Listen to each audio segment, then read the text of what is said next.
Hi, this is Rick Duncan with Myclassic News. At Myclassic News, it's all about the essence of classic cars. Whether it be classic car news, automotive industry news, or classic car auction news, you'll get all the latest happenings in the classic car industry. Thank you for watching Myclassic News, and for all the latest, go to www.myclassicnews.com.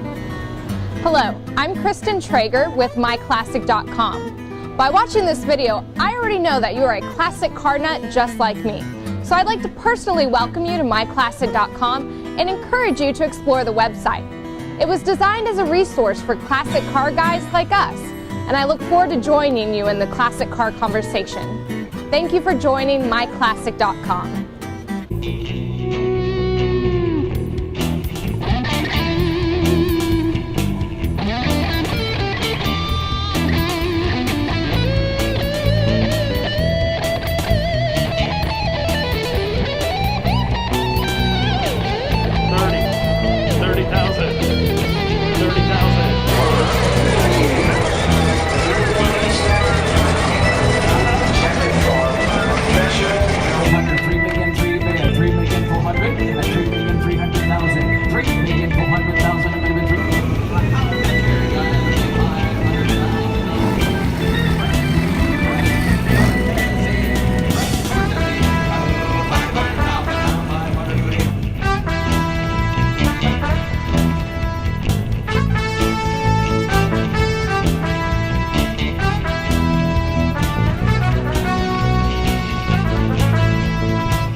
Hi, this is Rick Duncan with Myclassic News. We're here at the Lake Classic Car Auto Auction in the Dallas Market Hall in Dallas, Texas. As you know, I grew up in the classic car auction business, and there's no other place to be to get the action other than a classic car auction.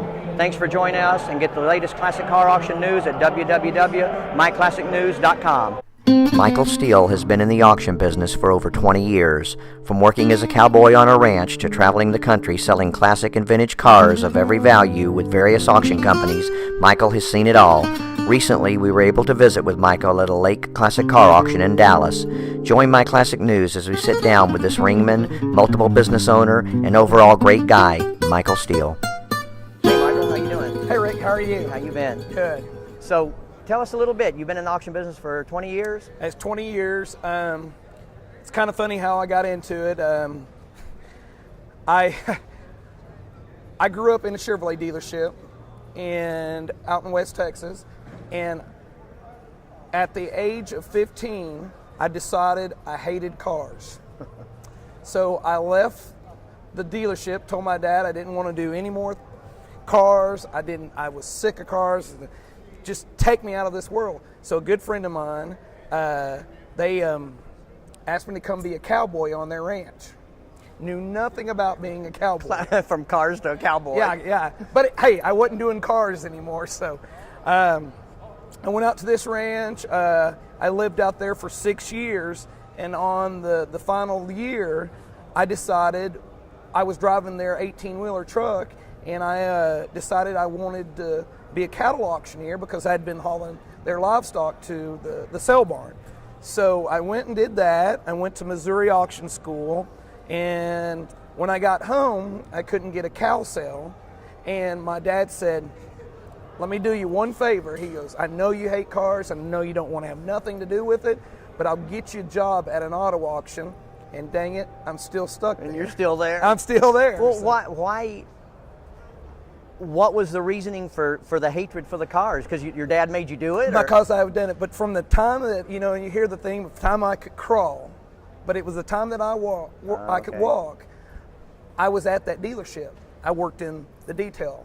I was wiping cars, vacuum cleaning cars, just doing whatever else, sweeping, all that. That's all I knew was cars, Well, that's ironic, because with me, my dad was in the car business, had a Cadillac dealership on Lankershim Boulevard in North Hollywood, California, and I loved cars, but he wanted me to become a mechanic and a good body man, and he tried to teach me, and we would be in the paint booth, and I'd do something wrong, and unfortunately I like the other side, the clean side, buying and selling. I'm like, Dad, I don't want to get my hands dirty. Yeah, But yeah. it kind of seems the opposite there. Yeah. So then after you started out in the auction business, I started out in Amarillo and at a dealer auction, working 1 day a week, and it just, some people saw me back then. One of he would end up becoming my general manager, where at the time he was a regional manager over Anglo-American, and he convinced me that I needed to come to Dallas, Texas, and work for Dallas Auto Auction. now what year do you think this was? Oh, that was in 98. 98. Yeah, 98, and Over about from 20 that years. from that point on, I started at Dallas, and then I got me a job in Houston, and then before you knew it, I was already traveling the world, or I'd say the world, the United States, doing Dallas, Vegas, LA, and all this in 1 week. At all dealer auctions. And all dealer Okay. auctions. And a good friend of mine that works in the collector car world, about 15 years ago, approached me about coming to work for Lakes. I'd never experienced the collector car world. I mean, I'd gone out to Barrett-Jackson and seen it, but I never got to work in one, so I didn't know nothing about it. Well, a good friend of mine said, "Hey, why don't you come work this sale? You got anything to do this weekend?" And I said, "No, I don't." Well, I was hooked. Right. I mean, classics. Like most people are when they most get around people are, classics, yeah. and I tell everybody I'm an old soul. Now, I'm not a muscle car guy. I love muscle cars. I do too. But yeah. I am lead sled, 50 model Mercs. Yeah. You know, any of the big heavy cars, Right. that's all me. Yeah, that's how I grew up, You and know, that's what stuck in my mind. Yeah, so, you know, I've got a couple of rat rods myself now, and of course I've got a bunch of Harleys, but, you know, that's kind of where I'm at, you know. Cool. Well, now, you started with Lake when you first started in the classic car auction business. Yes, sir. So 20 years, you've seen some changes. Oh, in the wow. auction. Yeah. Can you give us an example? I guess let me use, in 1999, I bought a 55 Cadillac Coupe de Ville with 40,000 original miles, beautiful yellow car, totally loaded, for $7,500. Sold it about a year later for $10,500 and was happy as I could be. Now, there's no telling a 55 coupe Oh, my in gosh. totally original shape. So, I mean, can you give us a little idea of, like, what have you seen that has been just kind of blown you away as far as cars that have increased? And Well, that car right there today will probably bring somewhere $70,000 to $80,000. that much. Yeah, you know, that's just the deal with the deals with Classic that I have found out. It is that era of what those people grew up in. You know, Right. if they grew up in the 60s and they were, I wouldn't say poor, but they couldn't afford this car, and that's the car that Dad had, or Right. that's the car that we had. Well, now that person is trying to relive their childhood Right. and buy that car again. So then you just think that's not just one person, that's 10,000 people or Yeah. whatever cases. Yeah, or an they're upcoming searching, generation They're that's searching for that connected, same car. Muscle cars right now. I mean, that era is where, you know, that's an era right now. Right. You know, the next era is this car right here. Oh, you no know, doubt. because Oh my God, that's beautiful. you know, and it's because the younger people, this is what they see, you know, as a collector car. Right, You know, right. when we thought Cudas and Exactly. and Cadillacs and all Right. that were the deal, but they're not interested in that car. Mm-hmm, So it's a vicious cycle of what the world is coming to. You know, I look at when I started in this business, Model A's were something. Oh, yeah. Model T trucks were something. Right. Now, hate to say this, it's not really the most popular thing out there anymore. Well, do you find that reason to be because of the quantity of them now, or that's available again? I Or think that's a little bit, but I think a lot of it too is the people that grew up with that car. God forbid, Well, they're they're passed, gone. You're right. Or they just don't have the interest, or they don't have the garage space to have that car anymore. Right. You know, that you're looking at people that's in their 80s and 90s. You know, they're not caring about a Model A and Model T. Our generation, Yeah, we like them. They're Right. cool. Yeah. But they're not like a Cadillac, not the a car, 65 right. car. So Right. that's kind of the Okay. deal. Well, that So, makes sense. yeah. Well, as far as my dad told me before he died in 81, he said, there's going to be a massive classic car industry in the next 30 to 40 years. You had better start putting some cars back. And he was talking about the 59 Cadillac convertibles he'd buy at the LA Auto Auction for $1,300, back in 63, 4, and 5, And did you find, 20 years ago when you started, did you find that there were some certain time frames that newer cars that were being manufactured would not become a classic, and now things are changing? But with all the retro, you've got the Challenger, the Charger, Vet's always maintained an aura. You had the new Chevy, Camaro, and the Viper and all those. But did you find any time where the auto manufacturers, U.S. and abroad, were not building anything that really had classic potential, maybe, or say a low classic potential? Or I'm going to throw a number out there, and I really feel like the 80s was not the year. Okay. Is there something in your head that sticks out in the 80s that that's the only thing that I can relate to right now, which is now the newest thing that, and I've seen it this year just explode, is the square body 83, 84, 87 Chevrolet pickups. Oh right, my gosh, right, you're right. They're blowing up. Right. In the 80s, I didn't expect that. No, and even the C4 Corvette, it's not, it's not going to do what I think the C5s, they're not there yet, but I think the C5s made a change wherein they will eventually, be on the level of, this is an old classic. Yes, sir. But Yes, sir. now it seems like I'm noticing a lot of people are buying new, take this for instance, and this is the highest of ends, right. But I have a buddy down in Texas, he'll buy a new Camaro that's a special edition, 10 miles, put it back, and he's telling me, Rick, give this 15, 20 years when I die, 30, 40 years maybe, my kids have got some money, and I'm seeing that now. What do you, as far as the new ones? That's kind of funny that you just said the story. Of course, I drive, I do 8 auctions, 8 dealer auctions a week in 4 days, and drive 13. I noticed. We follow you. Yeah. In 1,300 miles. If you follow me on Facebook, you know exactly. But there's times that I'm driving so much, and especially the ranch that I grew up on. He's an old muscle car guy. We were just on the phone the other night talking about the new. Oh God, I just went blank. The new Demon coming out. Oh yeah, we did a story on that. And he said, "What do you think, Michael?" And I said, "Someone needs to buy one of those, and they need to put it in the garage, and either talk to the dealer, do not unwrap it, do not title it, do not do nothing. Right. Put it in your garage. That's going to be the next car." Right. Yeah, and with they've made the other manufacturers become followers because of what that car has got. They're the first in several categories. There's no doubt about it. I have to hand it. I'm a GM man. I have to hand it to Mopar. Yeah. They are on top of their game. Yeah, they are. They are. Camaros are cool, and I love Camaros. Mustangs are cool. Mopar has got to set the bar now. Yes, they have. They have, exactly. And GM and Ford, they've got to come on. Right. Because if they don't, they're going to be left in the dust. No, you got a point. Yeah. Now, as far as classic car auctions, I mean, we follow you on Facebook and we know where all you go, but you go from Florida to North Carolina, Indiana to Texas. I mean, it's kind of funny. I start January on the East Coast, and I start in Florida.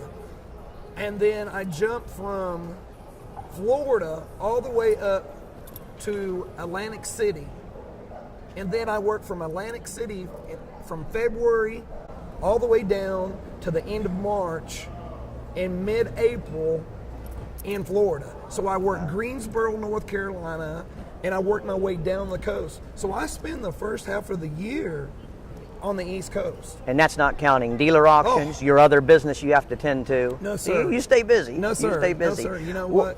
Do you find that as far as, say, venue, if you're in Atlantic City or if you're in Florida or you're here in Dallas, is there anything, and not necessarily any particular car, but can you give some light on, is there any area of the country wherein you believe that overall cars are going to bring more, are going to bring less, or is it just an average you think now, or what's your thoughts on that? Convertibles, big heavies. When I say big heavies, your Cadillacs, your old 65 Cadillacs and that, they do well in Florida. Right. Because everybody that's moved from Boston down to California, or as Boston, from New York, everybody retires in Florida. That's right. It's a sunshine state. Exactly. You know, why not have a convertible? Right. You know, let your hair blow in the wind. Exactly. You know? Yeah. But that's the people that can move to Florida.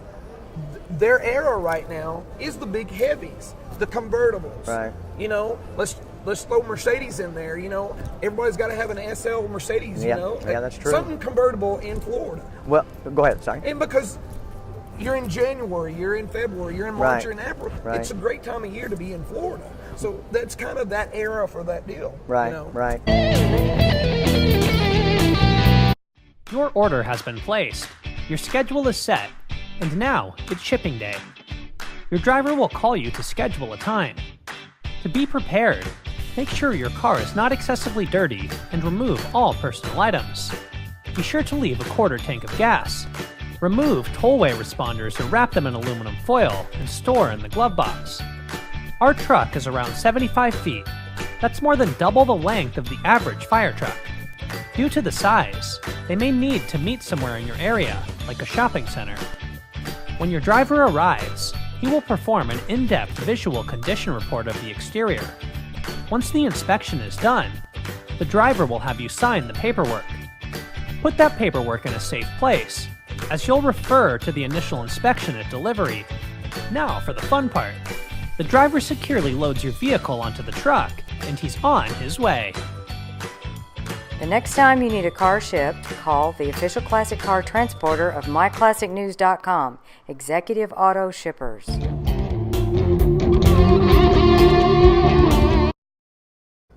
I'm noticing that, let's take Cadillacs for instance. Yes, sir. You know, we talked about Why do you keep bringing up Cadillacs? Because I I mean, grew you up love in the Cadillacs. I I mean, grew up come in on a now. Cadillac Let's talk business. about something else. I grew up in the Cadillac, and I Yeah. just can't help it. Yeah. I mean, it's ingrained. Yeah. I came home in a '62 Coupe de Ville as a baby. Yeah. And I can't You're get them out. stuck. I'm You stuck. just I'm stuck. I'm See, stuck. it was bred So into you. It I mean, is. a It's Cadillac dealer. It's in my DNA, man. It is. No, I guess. Okay, and really, okay. Let's say this: Cadillacs.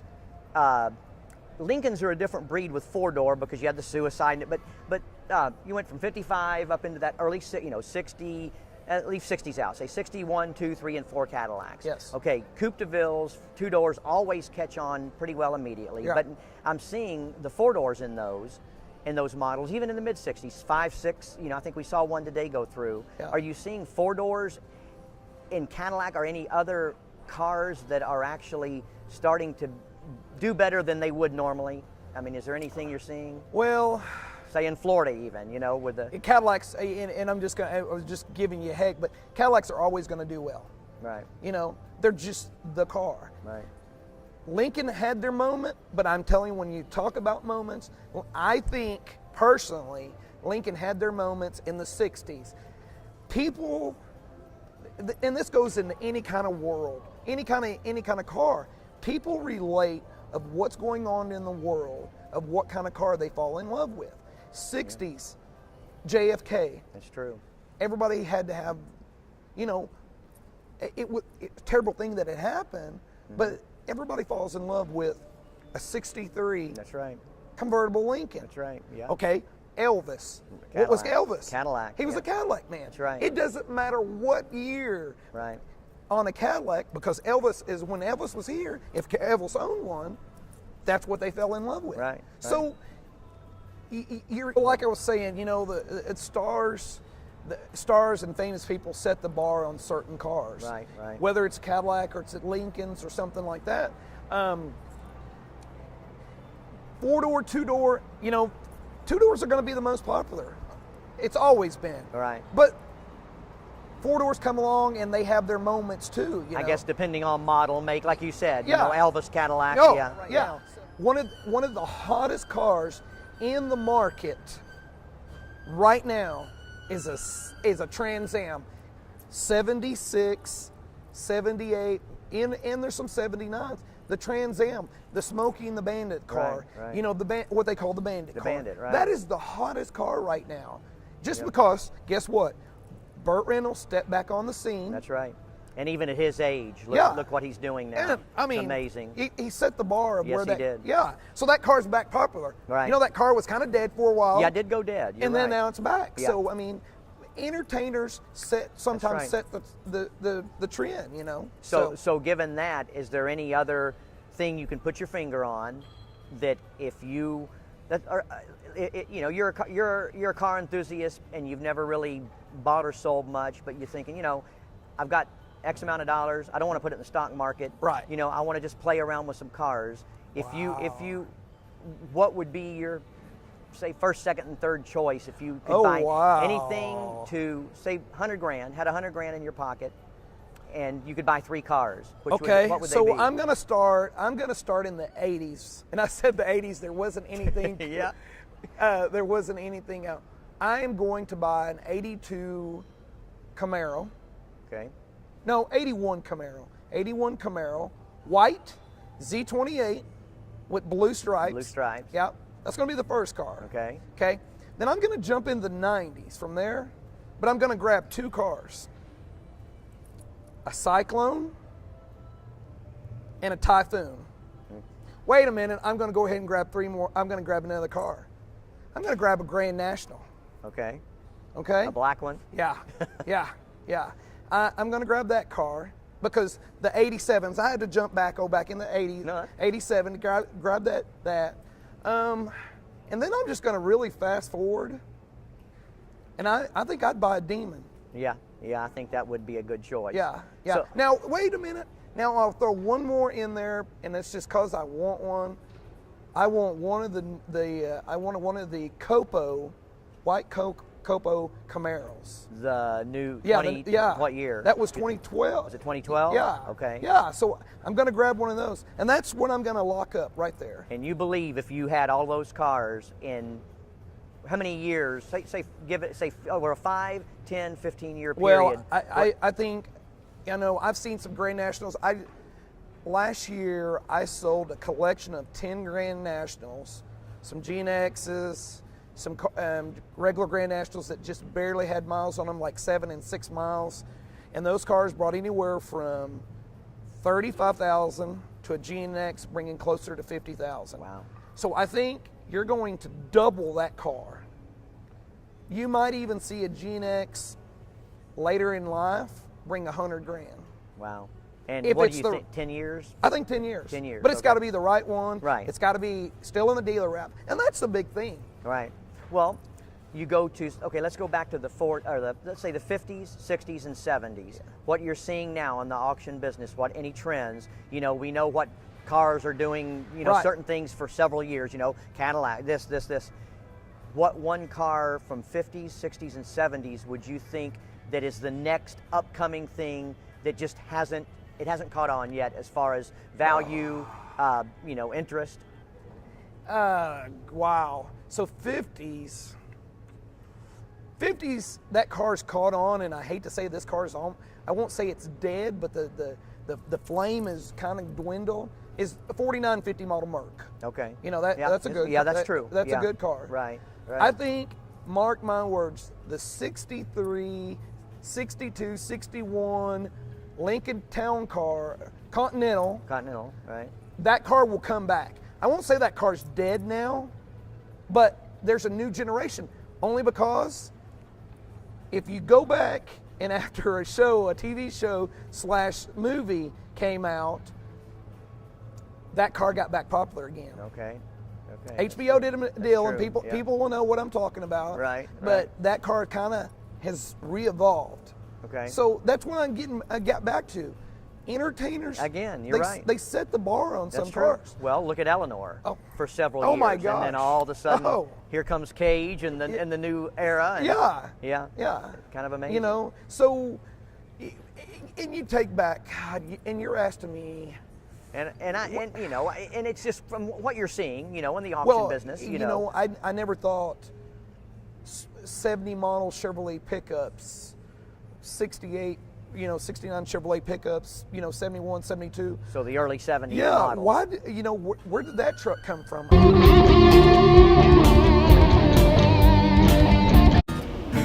If you're looking for your dream car or just need to make room in your garage, Myclassic.com is your resource for buying or selling your classic car.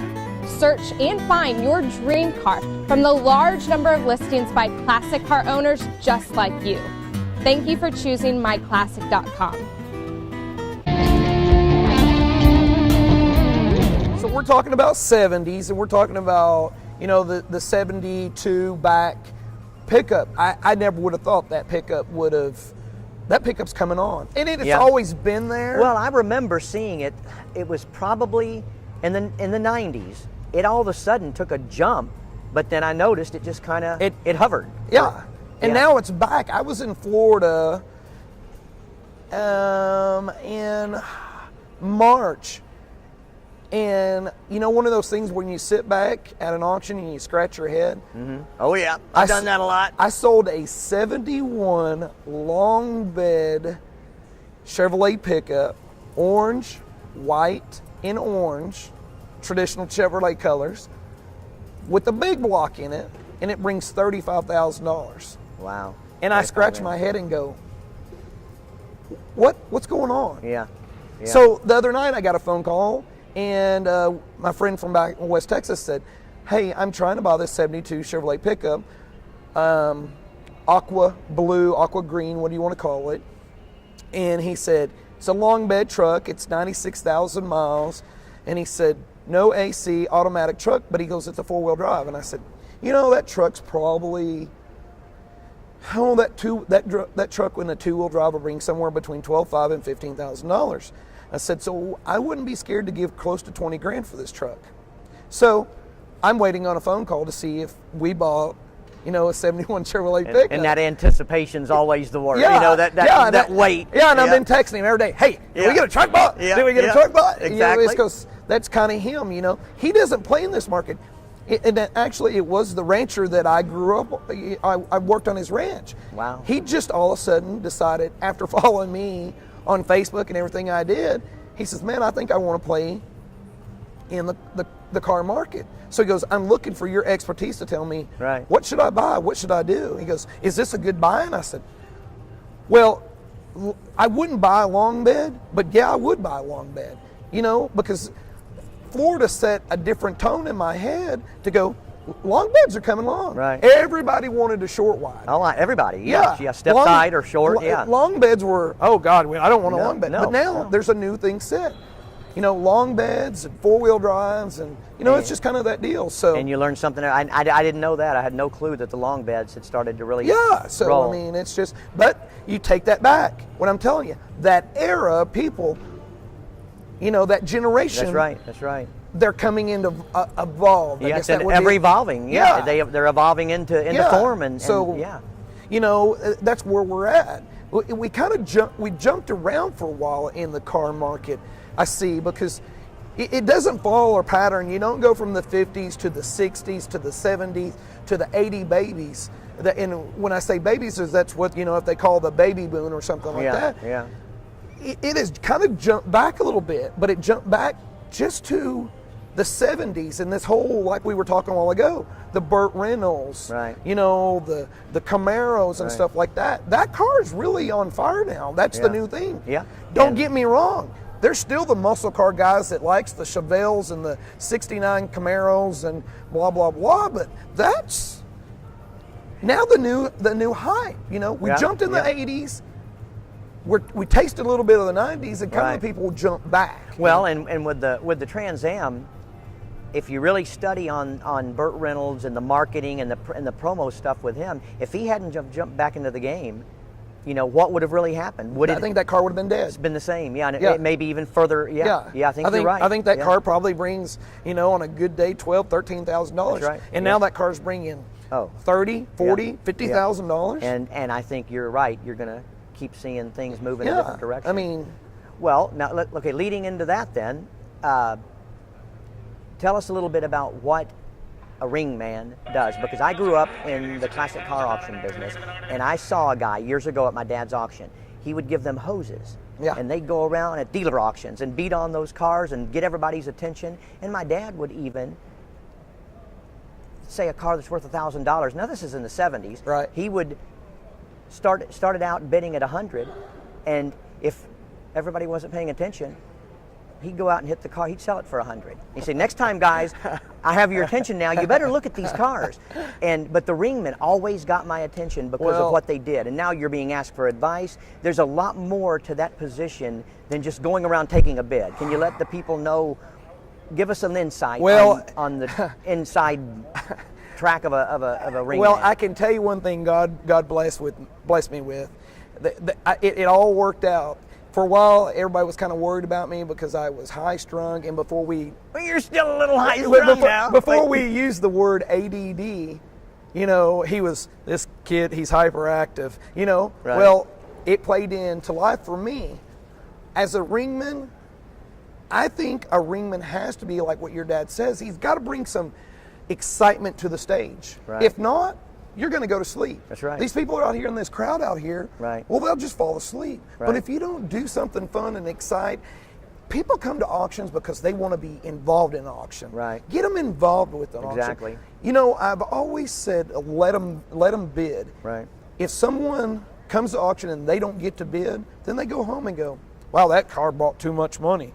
But the guy that goes back to his office, or he goes back to his 9-to-5 job, or whatever he's doing, if you let him bid or you put him in the auction, he goes, "Hey man, I got to bid on this car." That's true, you're right. And his buddies go, "Did you get it bought?" "Well, no, it brought way too much money, but hey." That's right, I was in the action. But I was in the That's action. Right. That's right. So that's kind of That's my right. deal. I've always, get people in the action. Right. Make them feel like they're part of the deal, Right. Well, I know one time he used an analogy with me, and I go back to my father because he was my mentor. Mm-hmm. He said, he knew I love sports. I loved quarterbacks and football. Yes, sir. And he said, "Let me tell you something. Think of a ringman like a quarterback. You have, average. You have some, above average. Then you have your greats who can look over the audience, whether they're working with a buyer or working with a seller." Yes, and he sir. said, "They see everything." Yes, sir. And you don't understand. You think they're just up there taking bids. They have an analyzation that nobody knows what they're really doing up there. Yes, sir. Can you go a little more in depth about, let's say you're getting bids, and there's other people bidding. I mean, how in depth can you tell us or give us some information on, are you watching Body the other language. ring? Okay. Body language. So it's all body language. It's all body language. Okay. Yeah, whether and I have to stop you for a second because there's politically correct ways and there's not politically correct. I've heard. So now, the new politically correct way of calling a ringman, which I am, I'm a ringman, ring woman, whatever they, we're ring persons. Well, the new deal is bidder's assistant. Bidder's assistant. Yes, Okay. Okay. Hey, I'm a ringman. So, I'm proud to be a ringman. Yeah, I mean. But the bid.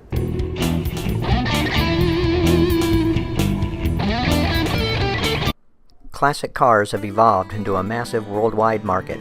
From car stories in the industry to the latest trends and prices, we car enthusiasts need to stay informed. Whatever your classic and vintage car interests may be, get all the latest from myclassicnews.com. Myclassic News also brings you the latest in the automotive industry, whether it be new technology or the introduction of new vehicles that are sure to become future classics. Myclassic News brings you the latest from our domestic automakers to international brands as well.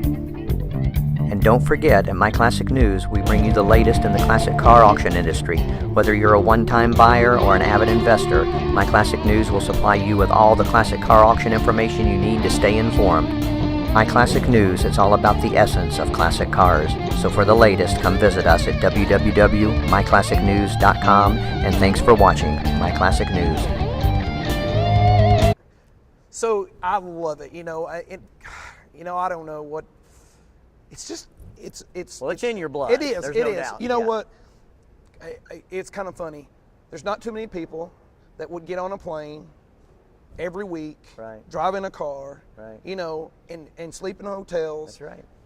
It's not an easy. They don't understand. It's not easy. No, and wake up sometimes and go, where am I? That's right. Okay, this Yeah. is where I'm at. Yeah, as a You know, motel room looks the same here as it does in Boston, exactly, Miami, or wherever you go. Exactly. Yeah. You know, and one of my favorite movies, a recent movie that came out, and I said, you know what, that's my life, kind of, was a movie with George Clooney, Up in the Air, because seen he that. he lived out of his suitcase.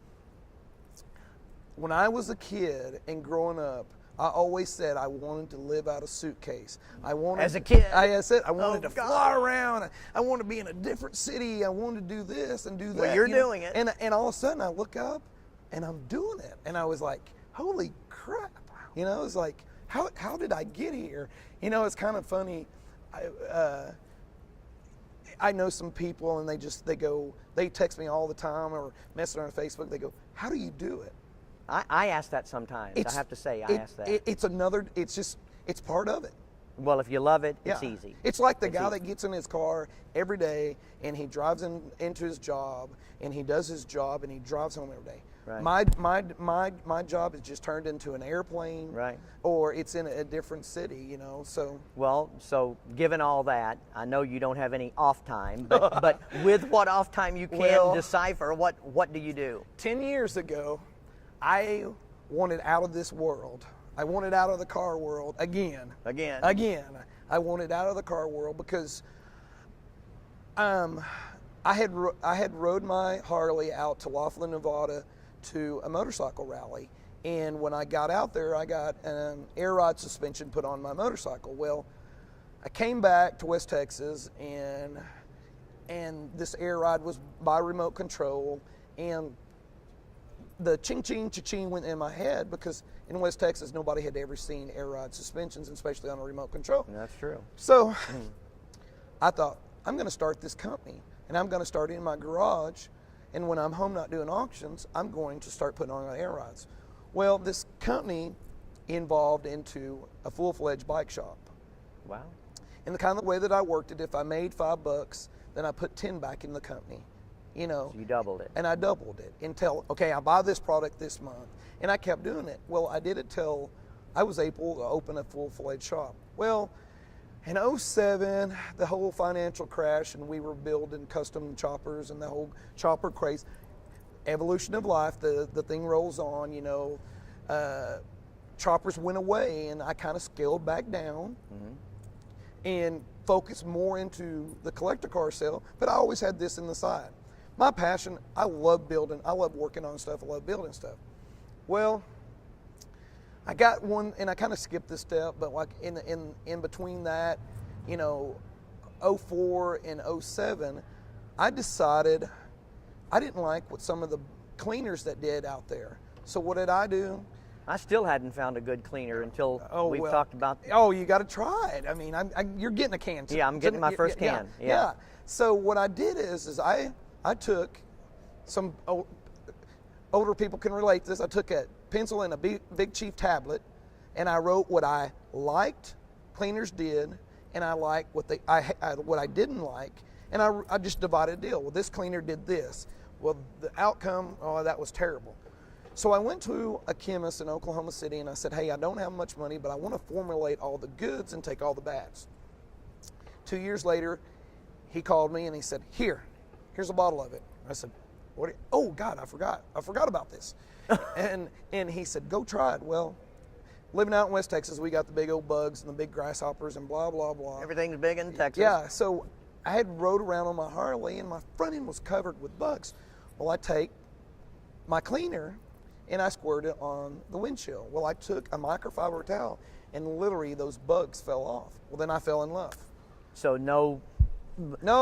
Just Well, I mean, we brought a couple cars to the auction, and I rubbed until my hand was raw trying to get the bugs off, but I didn't have your cleaner. so this cleaner kind of like, and you know, I can't say it just magically does. Right. If they've been on there a while, yes, you're going to have to scrub. But you know, if you're going to drive from here to Oklahoma City or Oklahoma City, Tulsa, whatever else, those I say freshly bugs, squirt this on there, and take your microfiber towel and they fall off. That's good. So this cleaner, and I was like, okay, I'm in love. Let's mass produce it as much as I could. You know? Well, everybody kept going, what are you going to call it? And I said, I don't know. And they said, Well, when I started my bike shop, it was called Bottoms Up Chop Shop. That's your bike shop. Yeah. And where's it located? It's in Collinsville, Oklahoma. Is that close to That's Oklahoma City, Tulsa? north of Tulsa. North of Tulsa, Yeah. okay. So everybody kept going. This girl that was bent over this motorcycle, they kept going, who's the hoochie? And I kept going, hey, hoochie shine. No one likes a dirty hoochie. You know, I'm not worried. That works. I'm not worried about, you know, I always Well- tell people I'm not worried about a product. I like catchy things. Yeah, and our business is not politically Oh, correct anyhow. no, Classic no. cars, you know, No. motorcycles. No. So I come up with this cleaner called Hoochie Shine. So it's been out on the market for over 10 years. I always tell people, if you buy a can and you don't like it, I give you I'll buy it back. And I do buy it back. So you will buy it back if I they're will buy it unhappy. back. And as long as I've been doing this, I've bought one can back. And the In guy, how long? 10 years. One can. Guy Wow. said, love it, but I like what I'm using. Hey, I'm not So gonna, it wasn't that he didn't like it, he was just still okay. he sold on his product. Right, You know? right. I always the old sir, you can lead a horse to water, but you can't make him drink. That's right. So he was fine and dandy with what he was doing. So that's fine. And I tell everybody, you know, it's not pricey compared to everything out there. It's $16 a can, and everybody goes, oh, $16. Take a can of it, put it in their hand, or go try it. Right. If you don't like it, I'll give you your $16 back. Use the whole bottle. Guess what? I'm writing you a check for $16. You'll still take it back. I'll though. take it back. Well, and I believe in my product. Right. Well, that is believing in your product. You know, yes.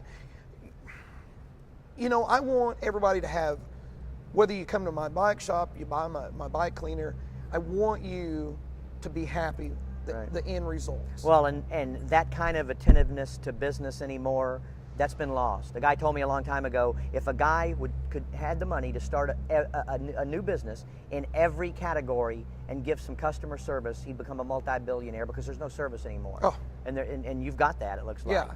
Well, I mean, and there's you could throw some big department stores and grocery stores out there. Nobody knows customer service anymore. So people can come to your location, They can go- Bottoms Up yeah, Chop Shop. They could come to my bike shop. Where, and can you give your where they're? We're in Collinsville, Oklahoma, and it's 210 South 2nd Street in Collinsville, Oklahoma.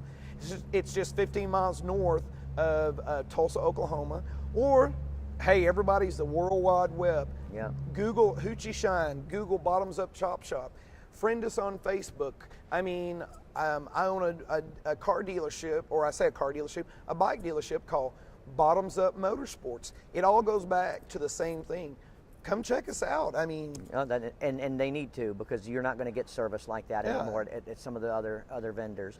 Where so at your Bottoms Up, Yeah. what can they come in there and what service, what else besides the Hoochie Shine? we are a full-fledged Harley shop. Oh, okay. I don't try to.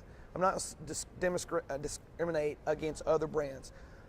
I've known Harleys for a long time. So that's what my guys are comfortable with. I've got a couple of guys that work for me. Of course, I'm never home, so I don't get to run it. Yeah, You know, so they run it for me, and we service Harleys. Your oil changes. We do accessorize, whatever you want. Come to the winter, that's when we will build custom bikes. You know, Okay. build you what you want. In this way of the world, you know, we're kind of the same thing again. Things involved. So I try to follow the trends. What we call baggers are your road kings, your road glides, your street glides, or baggers.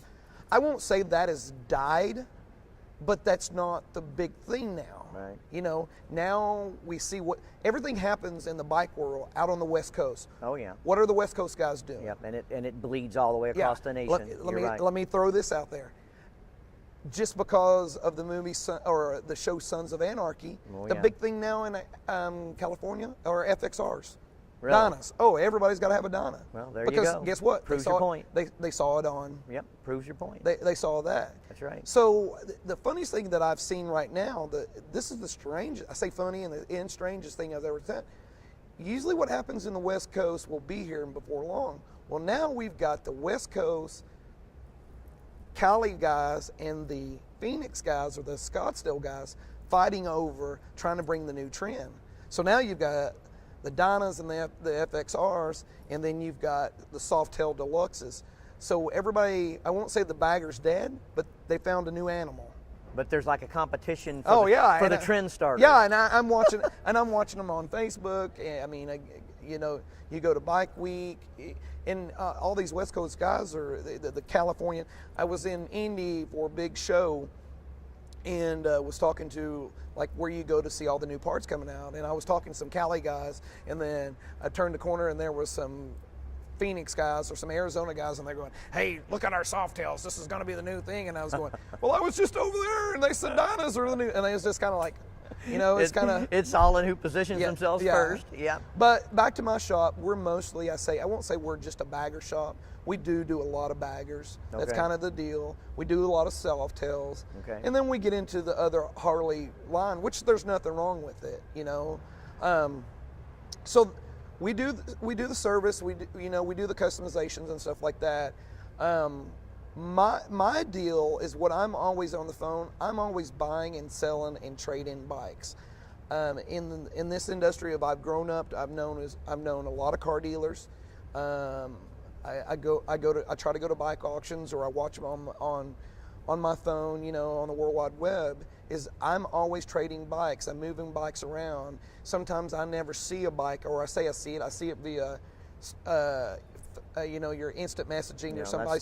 That's the new wave. And I'll look at a bike that's in Oklahoma City, and okay, I'll put a buy bid on it, and then I will ship it to here in Dallas.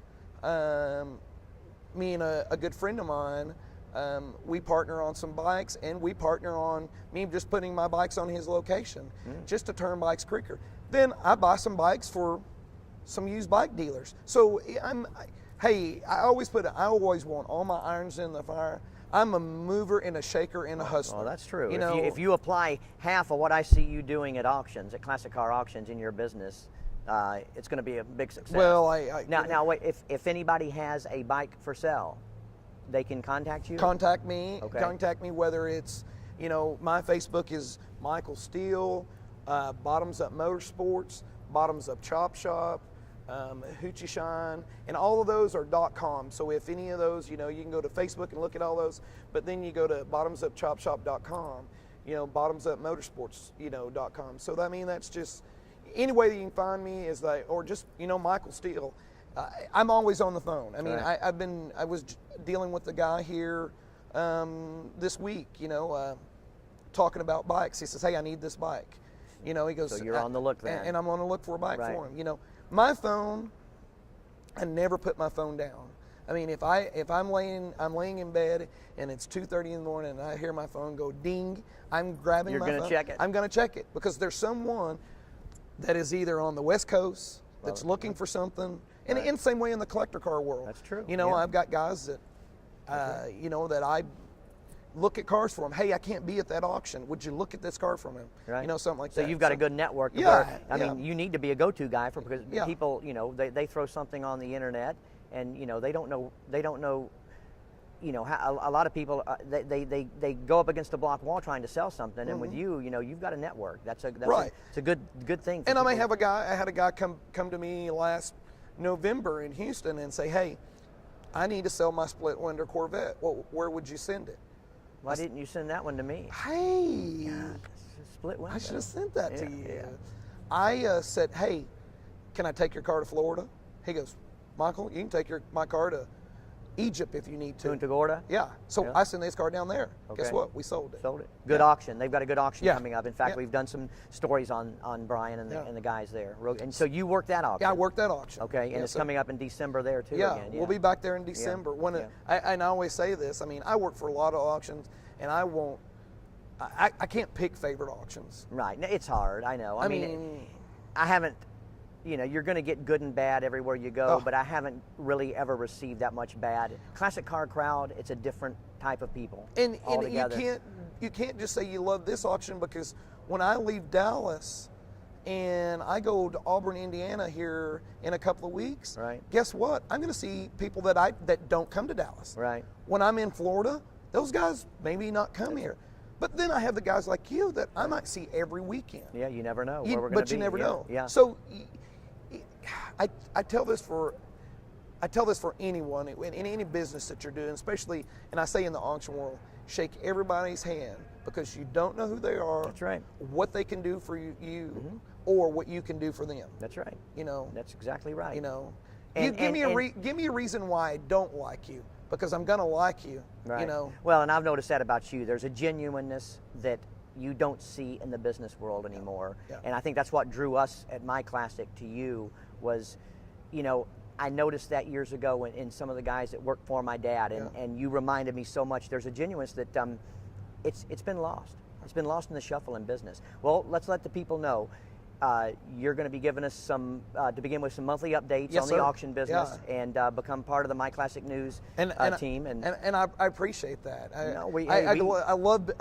I'm honored to be a part of we're honored to have the you. team. Honored to have you. Yeah, I mean, I will tell everybody to tune into them, and I'll be at, like I said, Auburn, Indiana here in a couple of weeks, and then from there, I don't remember. I'll have to look at my calendar. But they can. Well, actually, they can go on myclassicnews.com and look at the auction section, and it will give you all the upcoming auctions all over the country. And watch for Michael, because if you need good information that's competent concerning the classic car industry, you're going to get it from Michael Steele, because he's been in this business. You heard what he just told you. He's been around the business for years, and Michael, it's been great having you. Well, it's been real great having you. I'll have to tell one more thing. You go ahead. And I will tell anyone, if you ever see me, and I don't care whether it's in the airport, it's Walmart, it's McDonald's, or at an auction, please come up and say hello to me, shake my hand. I would love to meet you. I mean, that's just right. me, you know. Well, and I can tell you as well, if I had to tell, I get asked a lot, what auction should I go to buy or sell or do this? Go to the one where Michael is, because you're gonna get a feeling of an auction atmosphere that, I don't care. I'll say it. I'm not discriminating against anybody else. You put something into it. You experience don't see, and dedication. That's right. You don't see it every day. Yeah. Well, Michael, thank you, sir. Well, thank you, Rick. We appreciate it very Thank much. you, sir. You have a safe journey back, and I will. We'll be talking to you soon about some new auctions. Next time we'll get more specific on some car stuff. Okay. I know we were generalized in this first talk, but as we get more into this and start putting our newscasts out, we will be a little bit more specific on cars, maybe trends more, and get a little bit more in depth. Okay. Okay, sir. Thanks again.